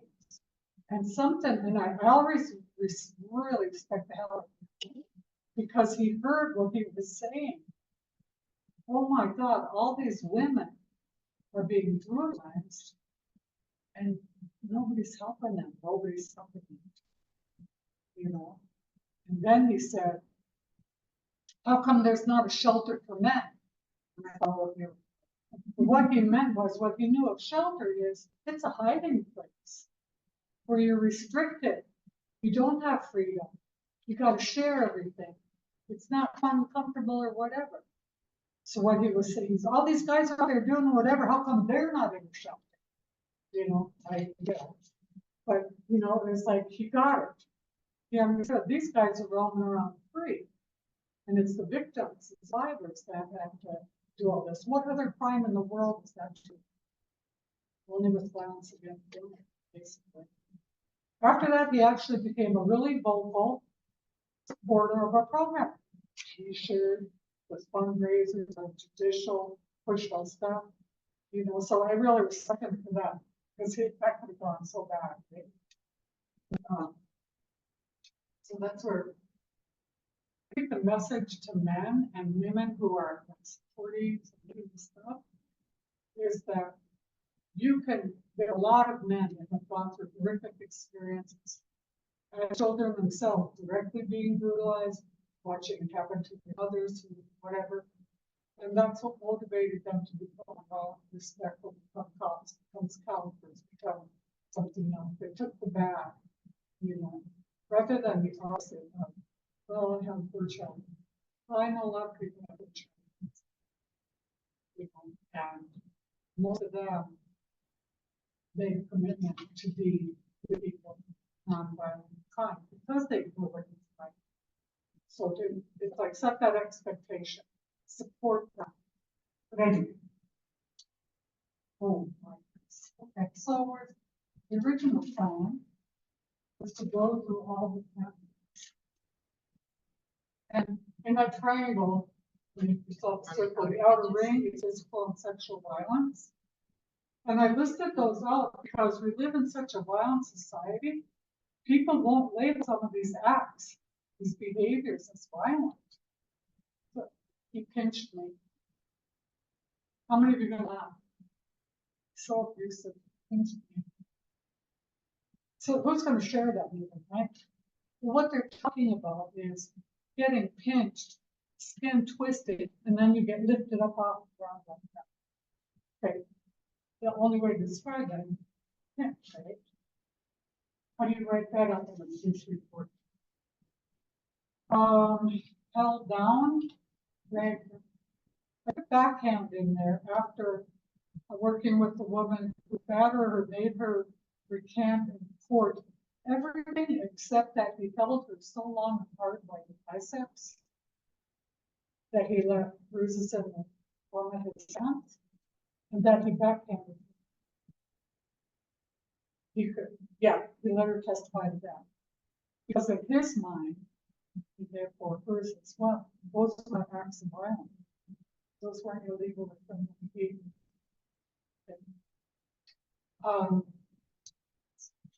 So if you think about it, you know, tripping. Yeah, well, she's clumsy, just tripping. Oh, no, you don't. This guy said that at court to an advocate. Why you you know, and usually you have no contact. Anyway, he picked the wrong advocate. Looked at him and said, you put her down 13 steps. It should be attempted murder, you know, something like that. But organizations, no. And then sexual violence, my personal experience of working with other women, we rarely ever talk about that. That's so much harder to talk about. It's hard enough to get the courage together and the hope that you believe and stood by. So just talk about physical stuff, sexual. Plus, there's that thing. Here's irony in this state: Violence Against Women Act, federal law, was passed in 1994. Guess what? That was the same year South Dakota took marital rape exemption. Up until 1994, a man could rape his wife in his state, and there wasn't considered rape. No charges could be pressed. And that whole, and I've met women, their church, their whatever, their socialist belief. You get married, part of that contract is when you want sex, you have to submit to the like it or not. Veterans will say that. Okay. Or just racists in general have that idea. She, you know, one guy said, "She got back to my motorcycle." She said, "Yes." We got this far and she changed her mind. Don't get to change your mind. You know, those kinds of things. So those attitudes still need to be talked about. Trafficking is part of it. There was a woman that she yeah, program. It was interesting. At that time, the office was kind of shared building with the college's nursing program, some of their offices. And she came in 3 different times. We kind of knew each other, how close we were. But she came in with questions that I thought were really odd. You know, it's like, especially I was young. One of the questions was about menopause. What about me at that time would lead you to believe I know anything about menopause? You know, but I had always said, believe when women are logical, you know, we do things for a reason. And we shouldn't have to explain our reasoning. All I needed to know was she was coming to me for a reason. So I needed to meet that need. So I did whatever it was, you know, the research, whatever, to get her the answer to the question. She did that 3 times. And then she came in and she said, Brenda, she said, I really didn't need to know the answers to any of those questions. But you always said you believe women and support women. And I needed to know if I could trust you. They still make me want to cry when I think about this. You have to go through that. Imagine what she had to go through to get to that place, and then have the courage to try to trust somebody else. Because her story was about The back pain was real. The back pain occurred because her husband would bring other men over to rape her while he watched. Okay, that's trafficking. We didn't have to worry about it. I know that that's not an unusual. It's just not talked about. How can you share that? Right? So it's, you know, because the other thing is part of misogyny is women lie. If we lie, it's because we're not telling the whole truth. We don't think it's most of the time, right? Or some women have gone through some stuff in view of reality, and that's shifted. Trying to say because of the trauma, other things. But that's why we have to be able to accept that reality and find some ways to have some kind of comfort level, because you want to go and hear those stories, you just want to, oh my God. But if someone's telling you their story, do whatever you can to know, because that will be interpreted as you find meaning. You don't believe me when you think I'm disgusting and damaged and kind of sort of thing. Acknowledge the courage and bravery and the blessing and honor when someone shares their story, because it takes a lot to do that. Okay, those things take a lot of energy, right? So, like most oppressors, I'm lazy.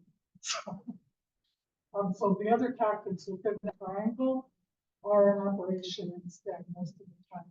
And Marlon would say that you only have to beat someone up once. After that, you just have to go and look that says, I think people do it again.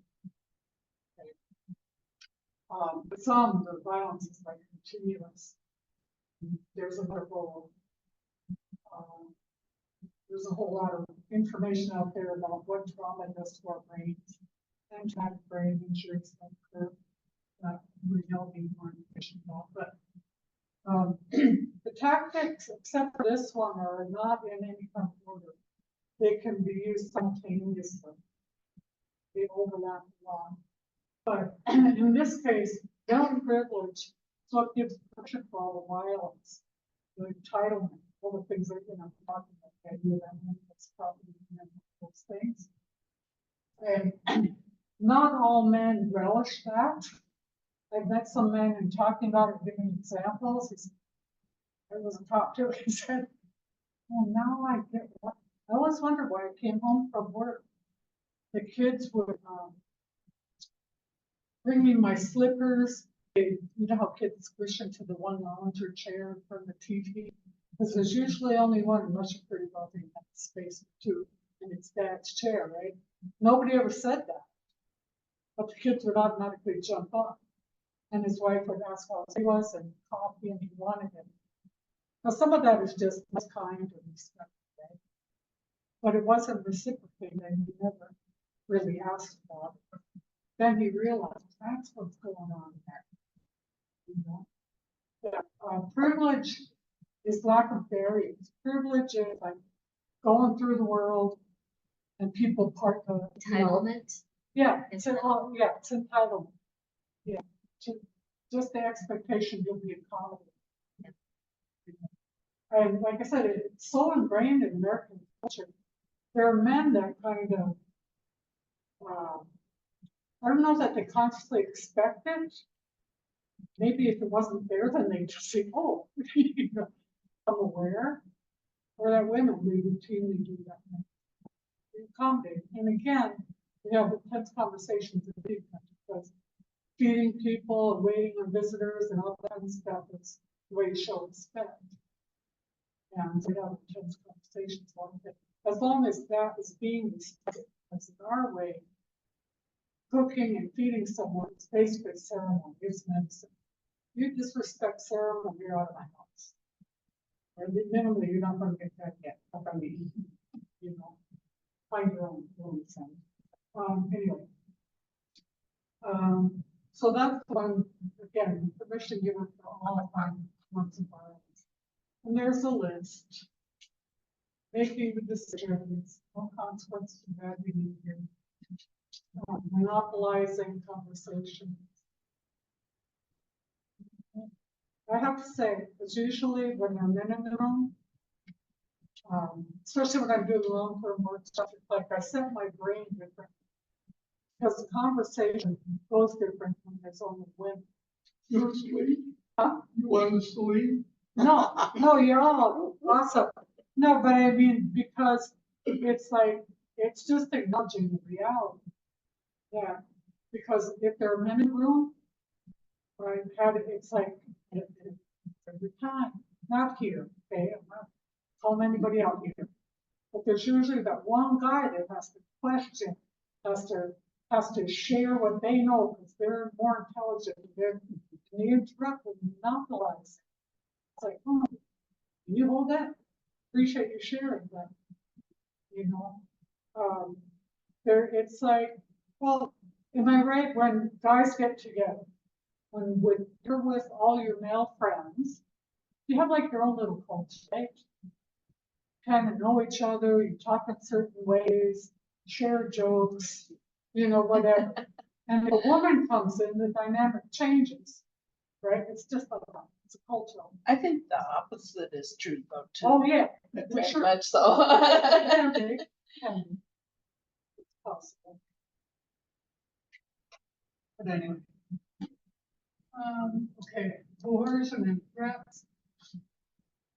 Threats to commit suicide is real helpful. I'm trying to figure out how to wrap this up. I really appreciate it. It's a lot of tactics. But they're in that book too. But so I'll just try to pick up a couple highlights and more important ones. Threat to commit suicide. Sometimes that's just a manipulation, and it really, really works. Nobody wants to be responsible. If you leave me, then blah, blah, blah. Well, I told them that it's possible that simply a manipulation makes you feel guilty to stay. So, but on the other hand, we really need to know this. When debtors make that threat, the vast majority of the time, they kill their victim, possibly the kids, and anybody else who stands in between before they kill themselves. And very often that's where they stop themselves. Okay. But in South Dakota, it's happened. So it's like big red flags. So we need to, strategize and figure this out. For me, it was like, he's saying you have something that shows that he's suicidal. 72-hour hold, call the cops or whoever. You have to know your department and whatnot, because, working with kids and whatever, like having cops get there, well, I'm fine, I just, I don't want to hurt myself. Well, we can't wait about it, that's exciting. So you have to really be aware of that.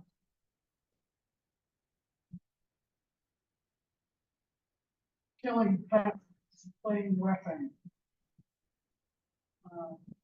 Killing pets is really common. I mean, the Humane Society has a whole thing on animal abuse and domestic violence. That's how common it is.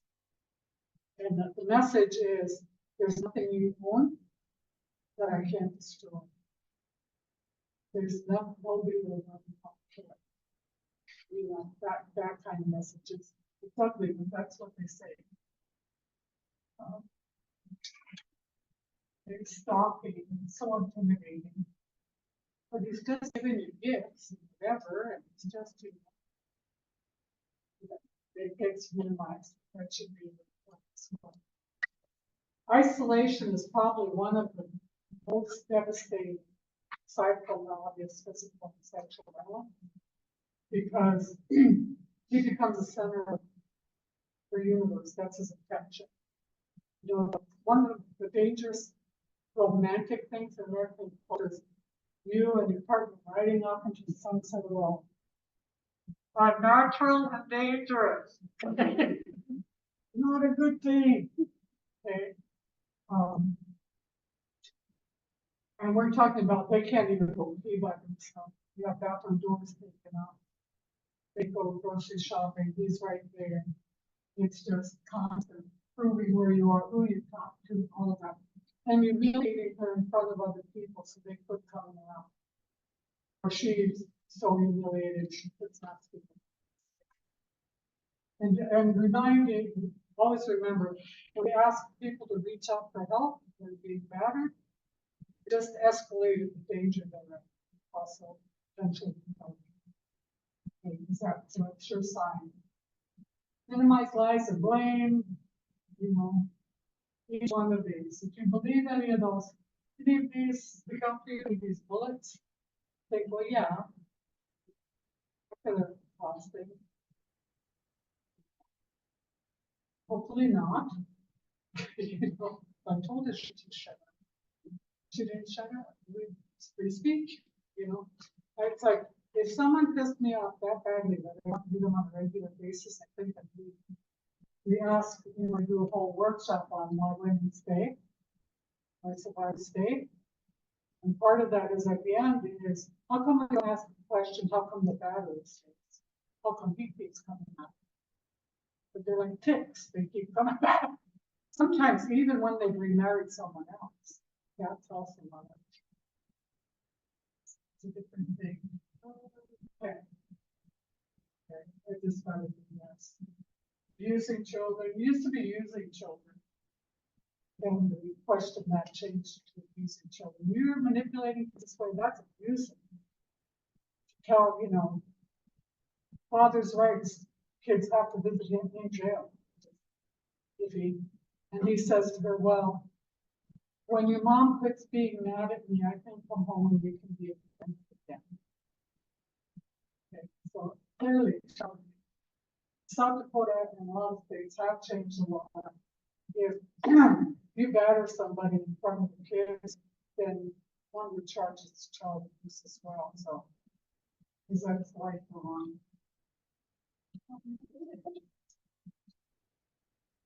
Economic abuse, controlling all the money, not child support. Spending all the money on making therapy, even part of isolation. Receipts for everything, you know, all the proof or she spent everything on it. Just not letting her have me at all. Christian abuse. And misinterpretation. This is more relevant, these examples to Indian country, but it happens with the Bible as well. To the point that she wrote this book a long time ago. Reverend Marie Fortune, give her the name of the book, small book still out there. But Reverend Marie Fortune, did work around violence against women. So she wrote a book. What she did was it's like batters go to the same school. You know? They use certain parts of the Bible and misinterpret them purposefully to justify what they do. So she gives the Bible verse, misinterpreted, and then she tells the truth. So that's a really valuable tool.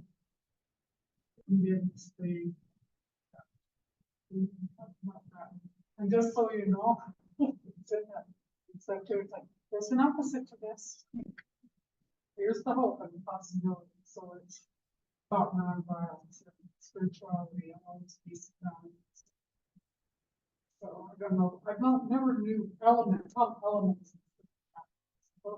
equality and respect. Because people, I remember saying, Brenda Hill, we come about our conference. He was so frustrated, he came up with this common neighborhood thing and like, Brenda, I know what I'm not supposed to do. I know what I'm not supposed to say. I know what I'm not supposed to do.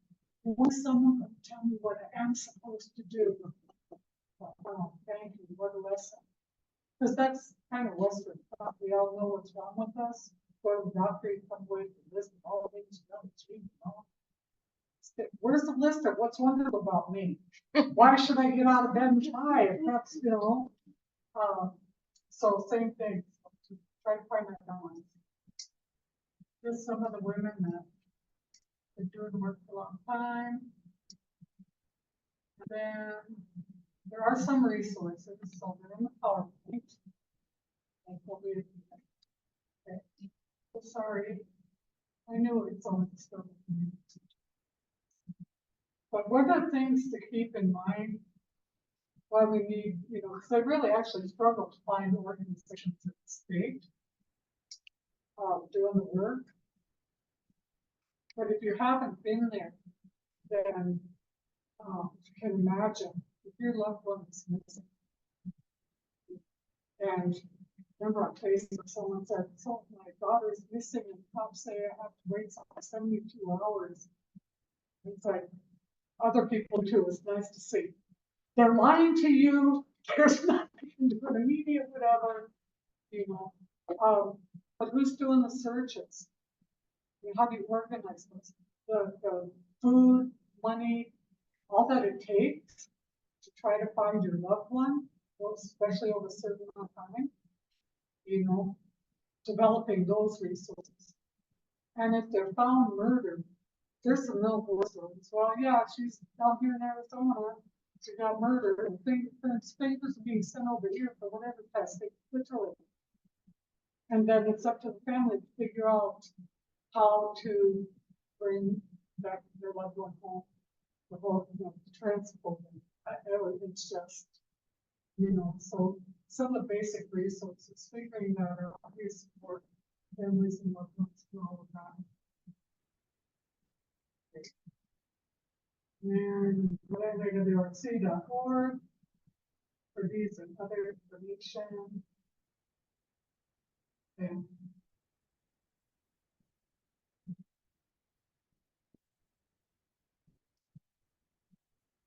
so I think I'm done. I appreciate you hanging in here to the bitter end.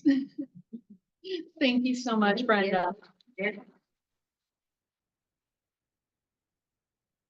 So if anyone would like me